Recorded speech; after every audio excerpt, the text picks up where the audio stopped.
He is Mr. Primetime. He's Kirk D. Cousins, the four-time Pro Bowler, throwing for 509 passing yards, 4 touchdowns last night in the overtime win. And looks like you're joining us from a parking lot. Where are you? Yeah, I just, we have the day off, and I got up and asked my son Cooper what he wanted to do. He wanted to go to Waffle House. So we're sitting here in a Waffle House parking lot about to go have some breakfast together. Cooper's in the back seat. Cooper, you want to wave and say hello? But we'll be Hey, Coop. we'll be headed to Waffle House after this interview. When did Cooper realize Dad won the game last night? Cooper went to bed in the fourth quarter. Cooper's 7, and it was a dream of mine that I'd play long enough for my boys, my two boys, 7 and 5, that they would be old enough to really get into it, really follow it. I talked to my wife after the game. She said, Cooper went to bed in the fourth quarter. He said he can't stay up, and Turner stayed up, but he really just stayed up because he didn't want to go to bed, and he has no idea what's going on. So, Dan, I got to play a few more years so these guys can really be a part of it.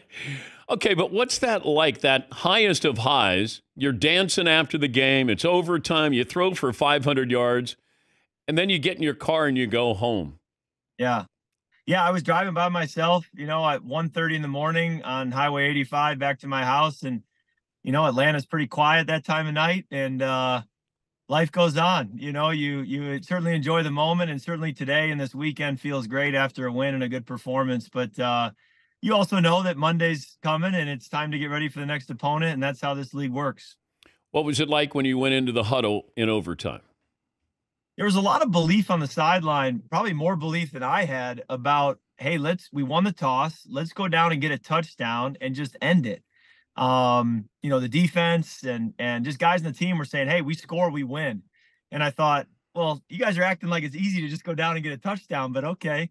And, sure enough, that's what we did. And we didn't really even have to put it back in Tampa's hands. Do you have to go over overtime rules with your teammates? There was a quick review. I mean, you have time, right? I mean, when Koo makes the kick to send us to overtime, you have a few minutes with the TV timeout and things to kind of gather your thoughts. And the main point was, hey, it's only 10 minutes. This is not a 15-minute quarter. It can end in a tie. 10 minutes is going to go fast. It may only be 2 possessions, 1 for each team. And, let's make the most of our first shot we get. And then so glad we won the toss. And then we all reminded each other, if we score a touchdown, it's a walk-off. It's game over. Okay, but, you got Pitts in London. Those are the go-to guys. When do you realize you're going to go to a guy who has one other catch this year? Yeah, Drake got hurt on the play before, had to come out. So Goodell had been coming in all game long when Drake needed a blow.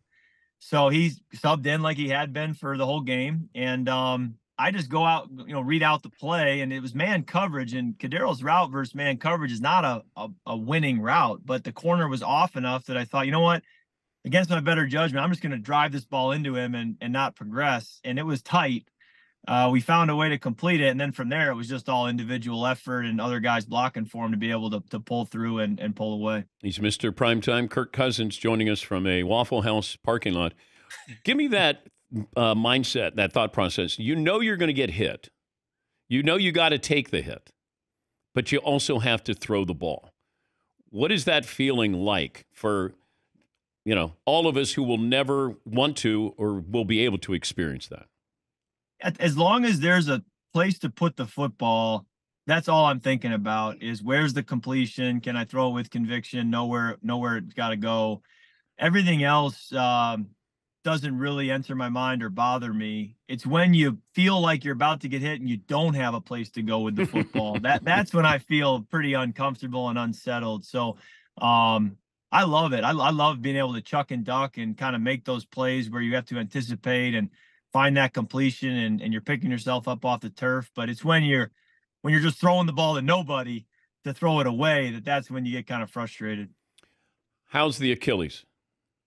Yeah, it's coming along. It was good last night. I think more than the Achilles for me has been playing fast. I don't think the first couple weeks I played fast with my eyes, with my reads, with my anticipation, with my confidence in where guys were going and how to trust them. And I think each week it improved. And then last night, I just felt like I was starting to be my old self, anticipate things, play fast. And I think that was encouraging. And I noticed that in the first, second quarter. And I, when you can do that, it's when it gets fun. Okay, explain that, playing fast. Well, I think like I was hot at one point, and Kyle Pitts had a route to the flat, and the defensive end dropped, and Kyle hasn't really broken to the flat, but I know I've got to get rid of the football, and so I just throw it to the flat. Really, what feels like to me, I'm throwing it to nobody. I'm just throwing it to air. But there's a trust that Kyle's eventually going to put his left foot in the ground and break to the flat and hopefully meet the ball. So I just threw it, and sure enough, Kyle rips out of the cut and makes the catch. And I thought, see, that's a ball that against Pittsburgh or against Philly, I was throwing, either leaving it inside, or I was, throwing it into the ground, or I was throwing it too far away. I wasn't just throwing it with conviction and trusting that Kyle was going to be there. So there were a couple others to Drake on some option routes where, I was late the first few weeks, and I felt like last night I was a little faster in my decision making to just rip it to him and let him go make a play. Your longest run of the season so far is? I don't even know. The one last night that bothered me was late in the game, probably third quarter. I progressed and drove a ball into Ray McLeod when he was completely covered, and the seas had just parted, and I just need to take off and run. And that really has nothing to do with my Achilles, more just it's got to hit my brain that, hey, the seas parted, take off and run. You don't have to always be a pocket passer. And that's where I want to always be looking to improve. Is it's great to throw for a lot of yards and have production in the pass game, but every now and then to go steal a few with my legs would really help our offense. I thought that's what Baker did really well last night. Was he stole some plays with his legs at times when he could. Your longest run is 1 yard so far. That doesn't surprise me. That can't even be described as a run. Like that's just that 1 doesn't yard. surprise me. Yeah. It doesn't surprise me. You could fall forward and get 1 yard. That's not a run. Exactly right. Exactly right. So yeah, there's more meat on the bone there, Dan. Let's keep the meat on the bone. That's the problem with you. You got to keep our tendons together. Are you going to watch football this weekend? I will. Honestly, Dan, to be perfectly honest, I'm watching playoff baseball. My cousin pitches for the New York Yankees, and they play Saturday night, now that the wild card round's over, and that's what I'm most looking forward to. But certainly I'll be tuning in some college football on Saturday, and I'll certainly watch some pro games Sunday and Monday. But, football for me, it's a job. Getting to watch baseball is a fun game, But if you go home, Cooper's ready to go to breakfast there. But if you went home and you said, "Hon, can I watch football?" What's your wife going to say? She's okay with it. She loves sports. She grew up with two older brothers. She even texted, I was at work a few days ago, and she said, Auburn plays Georgia in Athens on Saturday. You want to go to the game? She went to Georgia. And I texted back, I don't think so. Not really. After a tough game Thursday night, I think I'll be okay. But she was wanting more football on Saturday. Well, now is when you go after that performance.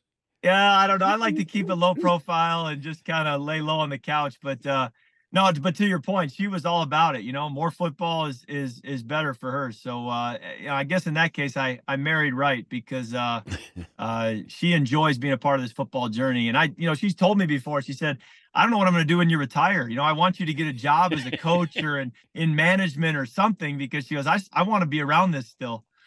Maybe Waffle House. Maybe become a manager at Waffle. Go ahead and take Cooper in. He's climbing all over the seats back there. And congratulations again. Thank you. Absolutely. Good to hop on with you, and appreciate you guys. Thanks. That's Mr. Primetime, Kirk Cousins.